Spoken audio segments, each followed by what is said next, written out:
Você percebeu bem essa sensibilidade, mas tem uma outra coisa chamada revolta de sentimento espiritual não admitido. Revolta de sentimento espiritual e não admitido. Meu pai não está mais entre a gente. Eu sou um filho que eu nunca respondi minha mãe, nunca respondi meu pai, nunca tive debate de discordância. Eu sempre os honrei. Mas eu já discordei do meu pai. Eu já discordei da minha mãe. Só que eu não tive coragem de falar. Quando a gente discorda de Deus, principalmente, eu vou citar uma coisa triste para você entender.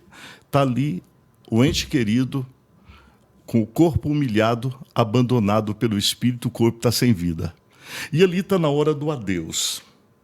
E então diz assim, meu Deus, você ouve frases assim, meu Deus, por que você fez isso comigo? Por que tu levou ele ou ela?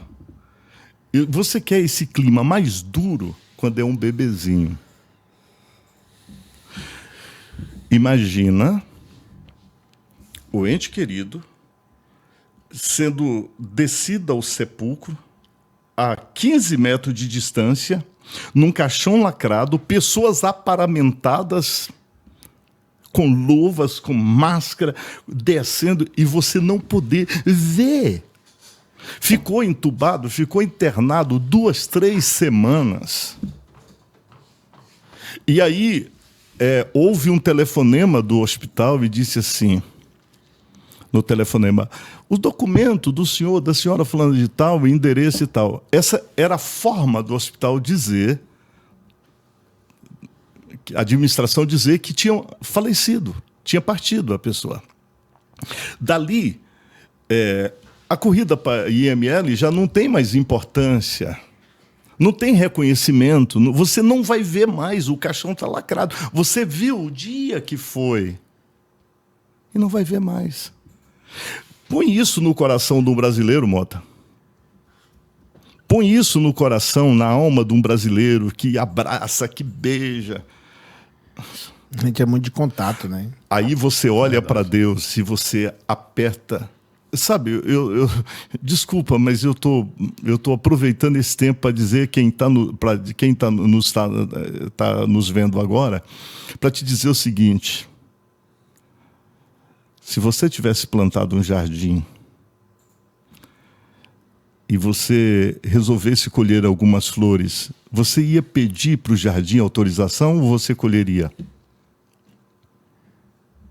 Deus é Pai.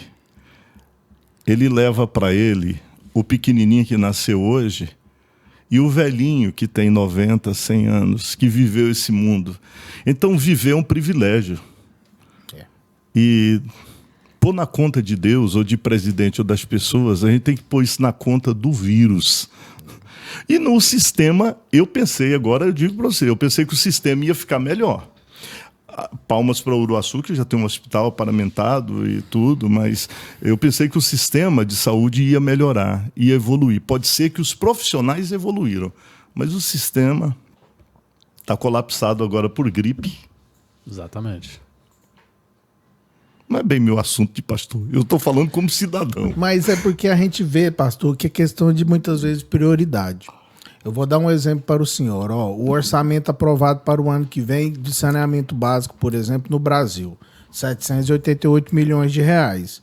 Mas só isso? Só isso. Enquanto o orçamento para as eleições bate a casa dos 6 bi.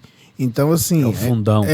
O fundão eleitoral. Então, a gente vê que algumas mazelas, elas são produzidas até de propósito, porque muitas vezes não é por falta de dinheiro, é por falta de prioridade. Ou será que não é falta de representação?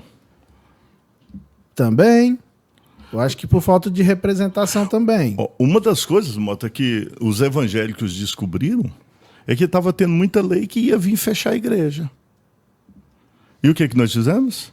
Começamos a ter candidatos nossos. Representatividade. Gente do nosso lá, que pensa Senado, igual a gente. Câmara, Pensamento Assembleia. em comum. Pensamento em comum. A bancada evangélica. Inclusive, você não tem que... a coisa não é decidida, não é nem no executivo e nem no judiciário, ela é no parlamento. Eu não sei se eu estou certo, eu não entendo muito é isso aí disso. mesmo, tudo passa pelo crivo, dos né? 3 poderes, o parlamento é o mais forte, porque ele acaba regulando os outros 2. É que eu fico olhando assim. Embora seja manipulado aqui e acolá, a gente, em todos os assim, âmbitos. é claro que o parlamento municipal, eu acho que aí já a gente seria maldoso de dizer alguma coisa do parlamentar do município, o vereador. Porque ele não tem emenda, verbas que ele administra, ele faz indicações. Não é? Eu tô falando besteira, não, né? Me corrijam. É isso mesmo. O vereador, por exemplo, quem propõe o orçamento é o executivo. O vereador, ele analisa aquele orçamento e aí ele pode contestar ou aceitar aquilo que está sendo proposto. Nessa contestação, ele pode haver remanejamento de recursos. Às vezes, algum lugar que está pouco ou algum lugar que está passando, aí tira de um lugar, coloca no outro. Pode haver esse ajustamento. Agora, no âmbito do governo federal, os deputados federais, eles têm emenda de bancada, e né? tem um monte de modelos de emenda de Isso, dinheiro. eles têm dinheiro para áreas diversas, né? Então, aqueles municípios que têm condições de apresentar projeto, que têm documentação e tem uma articulação política, são os municípios que acabam se beneficiando dessa articulação. Eu sei que quem faz as perguntas é vocês, mas Não, me tira uma mas dúvida. é um bate-papo, Me tira uma dúvida. fica à vontade, Amigo, pastor. como que é isso? Então, Aqui o pau que bate em Chico, bate em Francisco. Pode ficar tranquilo, pastor. Bem aberto. Podcast já tem essa isso então mesmo. me diga, então, liberdade. assim, o sucesso de um município vai da equipe e do gestor que ele tem? O chefe do executivo? É uma combinação de fatores, né? Os 3 poderes, eles trabalham em conjunto e um regulando o outro, né?